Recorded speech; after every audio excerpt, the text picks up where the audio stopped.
This presentation of the Savage Nation is brought to you by Inheritance Funding Company. Due to technical difficulties, this hour of the Savage Nation podcast is interrupted. We apologize for the inconvenience. Jim. Well, they'll hear of him once we ban him. They laugh again. Sir H. But it will be for the one and only time they fall over laughing.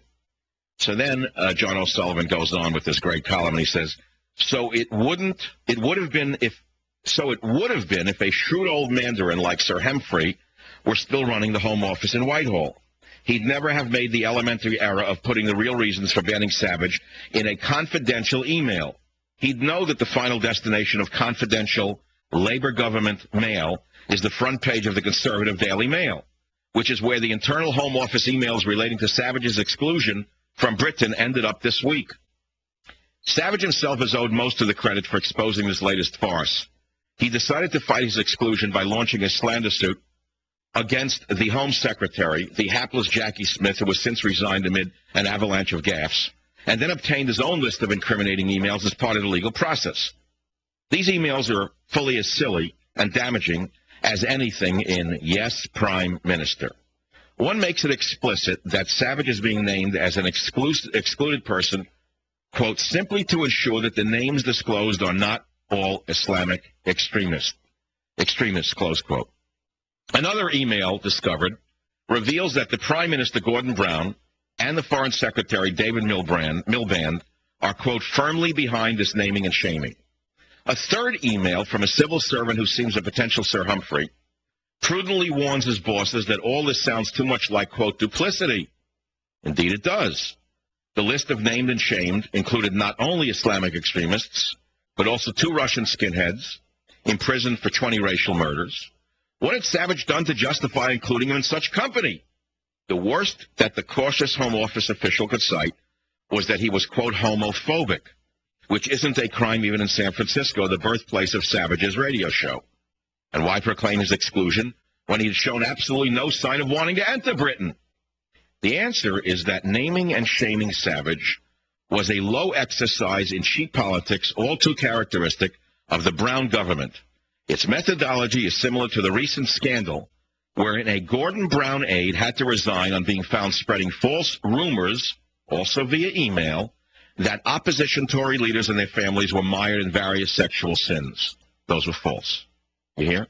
It had another low political motive as well, as that of appeasing radical Islamism, namely attempting to discredit conservatives by associating them with extremists and political criminals.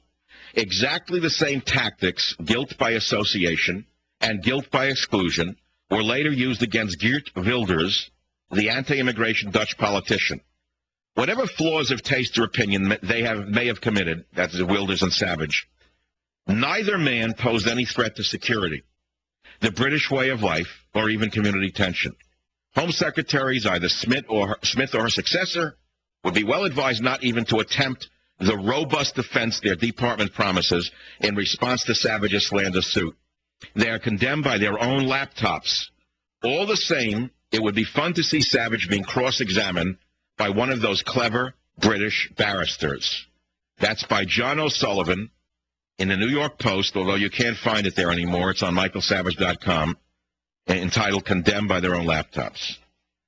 Although it would be fun to see Savage being cross-examined by one of those clever British barristers.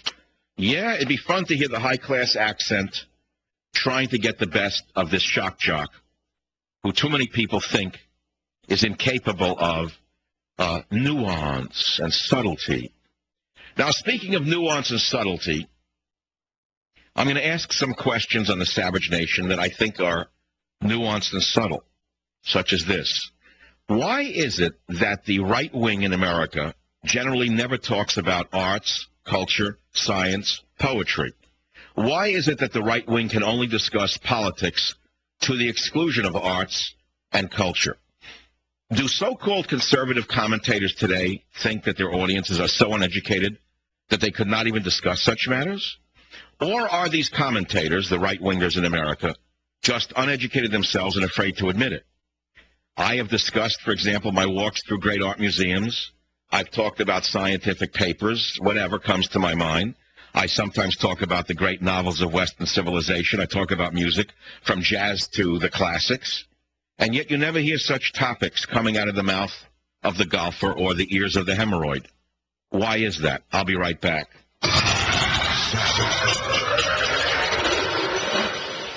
Don't make a difficult time tougher.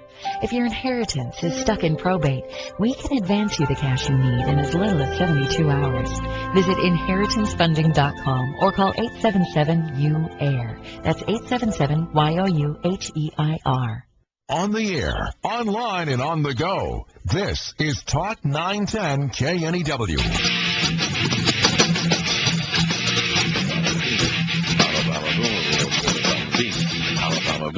Boom, beat. Welcome back to the Savage Nation.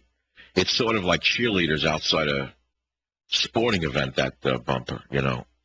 Isn't it? Baba baba boo, beaver baba bee. It's, you know, it's already July 29th. Taking a break. Baba baba boo, beaver baba bee. So here we are, condemned by their own laptops. It's a slam dunk case, or is it? And the New Yorker is a big deal. It's changing me in certain ways inside. In that, I think to me it's a milestone in my life. I can't explain how it's going to affect me. And only one person in the mainstream media has understood how important this British case is. Now, locally in San Francisco, a blogger named Big Vinny, who is a liberal apparently, has been covering this because he understands that it's a bigger issue than Michael Savage.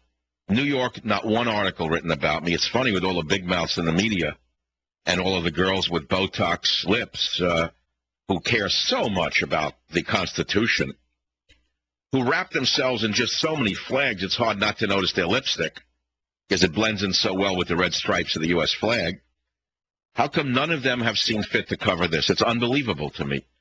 Vivian in New York City, go ahead, please. You saw it today in the New York Post. What page? Vivian, go ahead, please. Gone with the Wind. Bingo.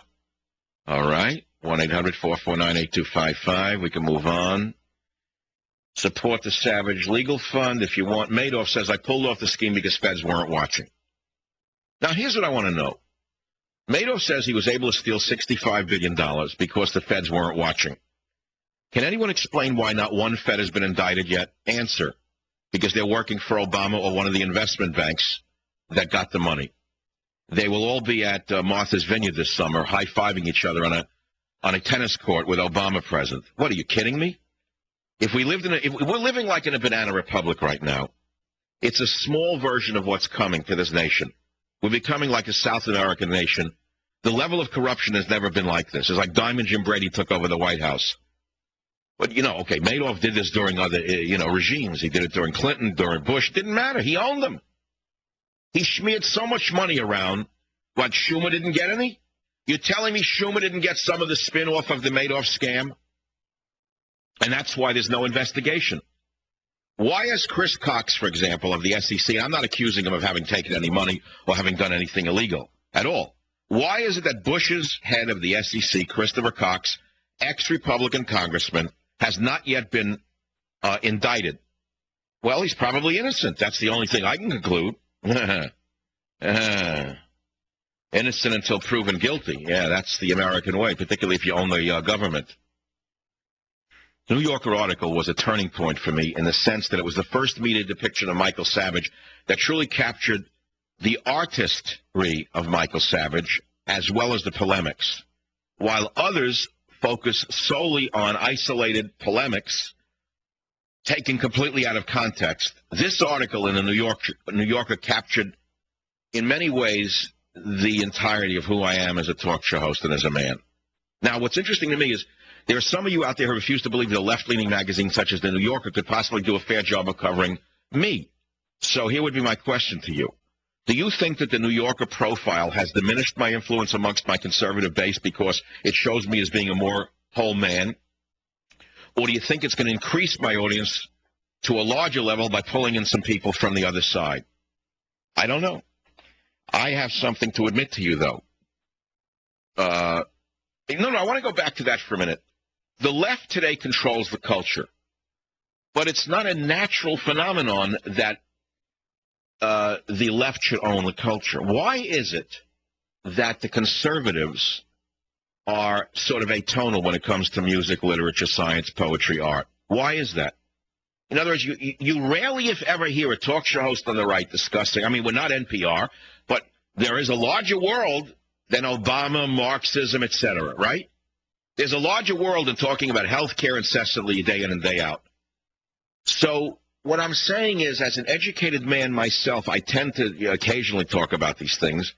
Why is there almost no discussion of anything except these tinny little subjects by the golfer, by the wall banger, by the hemorrhoid? The answer is because they never went to college. Don't you understand? They're a stereotype of what the left says about them. They're not bad people, don't get me wrong, but they're incapable of anything else.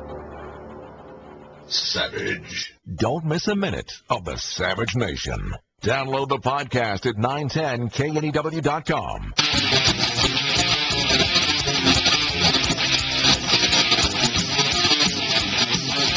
It is a crazy, mad world. There's no question about it.